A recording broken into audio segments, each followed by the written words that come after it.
بسم اللہ الرحمن الرحیم۔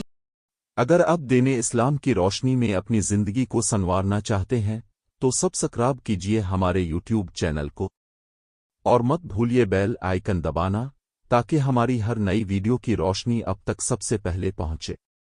ہم آپ کے لیے لے کر آتے ہیں قرآن و حدیث کی روشنی میں مستند اسلامی علم، دین کی حقیقی تعلیمات جو بدل دیں آپ کی زندگی، ایمان کو تازہ کر دینے والے سچے واقعات اور آخرت کی تیاری کا آغاز آج ہی کریں۔ آج کا خصوصی مضمون ہے عنوان فتنہ پرور عالم، شہرت کی طلب میں امت کو تقسیم کرنے والے عالم دین کا انجام۔ ابتدائیہ علم دین ایک عظیم امانت ہے اور علماء کو انبیاء کا وارث کہا گیا ہے۔ ایک عالم کی حیثیت صرف علم کے حامل کی نہیں بلکہ امت کی رہنمائی کرنے والے، ہدایت کے چراغ اور سچائی کے محافظ کی ہوتی ہے۔ لیکن جب کوئی عالم دین اپنی شہرت، واہواہی، دنیاوی فائدے کے لیے علم کا استعمال کرتا ہے اور گاؤں اور معاشرے میں فتنہ، تفرقہ اور نفرت پھیلانے کا ذریعہ بنتا ہے تو وہ اللہ، رسول، امت اور علم دین سب کے ساتھ خیانت کرتا ہے۔ علم دین کی حقیقت اور علماء کا مقام قرآن و سنت کی روشنی میں علم کی عظمت کو بے شمار آیات اور احادیث میں بیان کیا گیا ہے۔ علم کے ذریعے انسان جہالت سے نکل کر ہدایت کی روشنی میں داخل ہوتا ہے۔ رسول اللہ نے فرمایا، علماء انبیاء کے وارث ہیں۔ ایک عالم کے اندر تقوی، عاجزی اور اخلاص ہونا ضروری ہے۔ ابتدائی تمہید۔ حصہ اول، علم دین اللہ کی امانت ہے۔ عالم دین کی ذمہ داری اور مقام، معاشرے میں علماء کا اثر و رسوخ، فتنے اور فرقہ پرستی کا آغاز، علم دین کی حقیقت اور علماء کا مقام۔ ایک، علم کی اہمیت قرآن و حدیث کی روشنی میں۔ دو، سچا عالم کون ہوتا ہے؟ تین، علماء کو ورث الانبیاء کیوں کہا گیا؟ چار، علم کا مقصد ہدایت شہرت۔ پانچ، نبی کریم کی تعلیمات علماء کے بارے میں۔ حصہ دوم، فتنہ پرور علماء کی نشانیاں۔ 6، نفاق اور دنیا طلبی کی علامتیں۔ 7، صرف شہرت، طاقت، چند افراد کو ساتھ ملا کر عوام کو بہکانا۔ 8، جماعت سے ہٹ کر علیحدہ راہ بنانا۔ 9، عوام کو گمراہ کرنا دینی خیانت ہے۔ 10، خود کو حق پر اور دوسروں کو باطل کہنا۔ حصہ سوم، گاؤں میں فساد ڈالنے کی شکلیں۔ 11، ایک گاؤں کو مسلکی بنیاد پر تقسیم کرنا۔ 12، چند افراد کو ساتھ ملا کر فتنہ پھیلانا۔ 13، موجودہ امام عالم کو غلط ٹھہرا کر دوسرا امام بنانا۔ 14، عوام میں فتنہ، بدگمانی، حسد اور نفرت پیدا کرنا۔ 15، پرانے اتحاد کو ختم کر کے نیا گروہ بنانا۔ حصہ چہارم، قرآن کی روشنی میں فتنے کا انجام۔ 16، سورت بقرہ ویافزدان فن علیہ رزن۔ 17، سورت نور نیو علیوزن آباؤن اینیت شے الفہنشے۔ 18، اللہ تعالیٰ فتنہ پروروں سے ناراض ہوتا ہے۔ 19، قوموں پر عذاب کس سبب سے آیا۔ 20، فتنے کی سزا دنیا و آخرت دونوں میں۔ حصہ پنجم، احادیث کی روشنی میں فتنے کے نتائج۔ 21، فتنہ سونا ہے اور اللہ نے لعنت فرمائی ہے اس پر جس نے اسے جگایا۔ 22، جس نے جماعت سے جدا ہے کر ایک بالشت بھی نکلا وہ جہنم کی طرف گیا۔ 23، امام کے خلاف بغاوت کی ممانعت۔ 24، دنیا کے لیے دین کا بیوپار کرنے والوں پر وعید۔ 25، قیامت کے دن سب سے زیادہ عذاب فتنہ پرور کو ہوگا۔ حصہ ششم، ایسے عالم کا کردار اور اس کی علامات۔ 26، زبان میں شیرینی، عمل میں زہر۔ 27، منافقانہ مسکراہٹ، دل میں حسد۔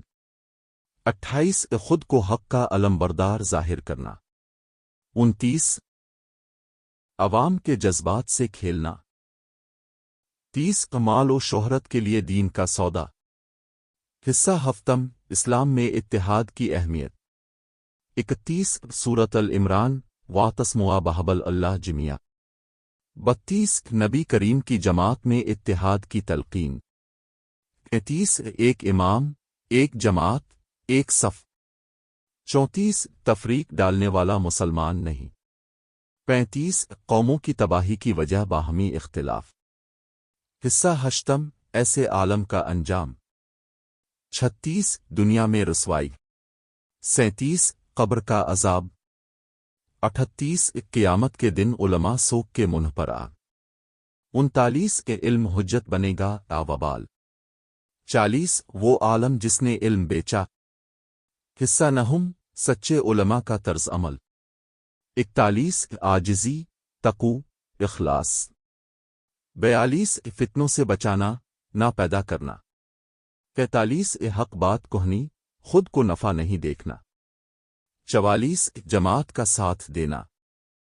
45 سنت پر عمل اور بدعت سے بچانا۔ حصہ دہم عوام کی ذمہ داری۔ 46 فتنے سے بچنا۔ 47 فتنے پھیلانے والے کا ساتھ نہ دینا۔ 48 سچے علماء کی پہچان۔ 49 اختلاف کو ہوا نہ دینا۔ 50 مشورہ و دعا کے ساتھ ہر فیصلہ کرنا۔ حصہ یازدہم اصلاح کی کوششیں۔ 51 محبت و نرمی سے نصیحت۔ 52 علماء کا باہمی اجلاس۔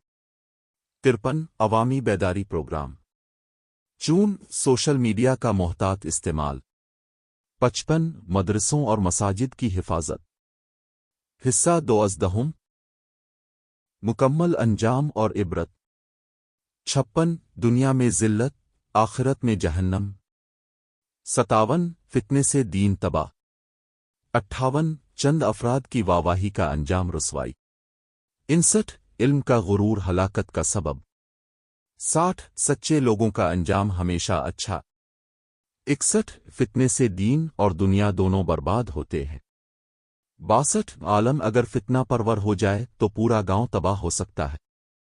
63 سچا عالم وہ ہے جو لوگوں کو جوڑتا ہے، توڑتا نہیں۔ 66 عوام کو ہوشیار رہنا چاہیے۔ 65 ایسے عالم سے بچنا اور اصلاح کی کوشش کرنا۔ اقوال صحابہ و تابعین، ائمہ کرام کے اقوال۔ موجودہ زمانے کے فتنوں کی جھلکیاں۔ موجودہ مثالیں۔ جو عالم یا کوئی بھی دینی شخصیت اپنے ذاتی مفاد، شہرت، واہ تعریف یا دنیاوی فائدے کے لیے مسلمانوں کے درمیان فتنہ و فساد، اختلاف پھوٹ ڈالتا ہے، اس پر شریعت اسلامیہ کا حکم نہایت سخت اور سنگین ہے۔ آئیے اس موضوع کو قرآن، احادیث اور اقوال سلف صالحین کی روشنی میں تفصیل سے سمجھتے ہیں۔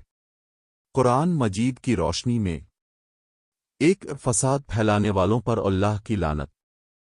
واللیا لیا آبوا الف سے آدے۔ ترجمہ اور اللہ فساد کو پسند نہیں کرتا۔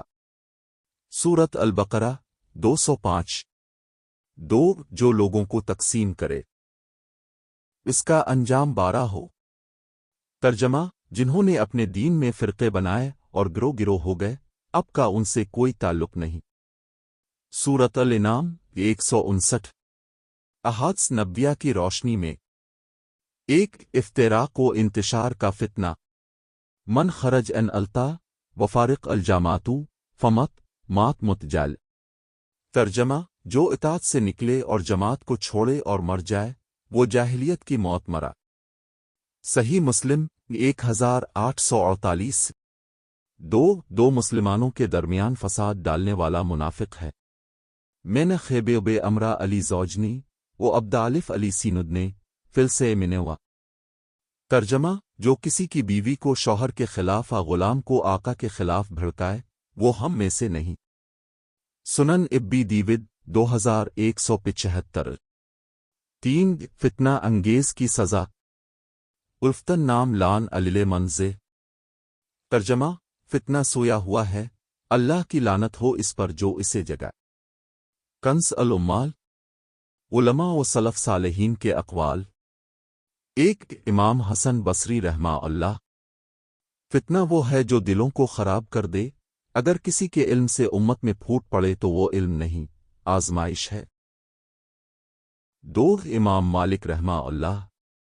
جو عالم دین کو دنیا کے لیے استعمال کرے، وہ سب سے بڑا فتنہ پرور ہے۔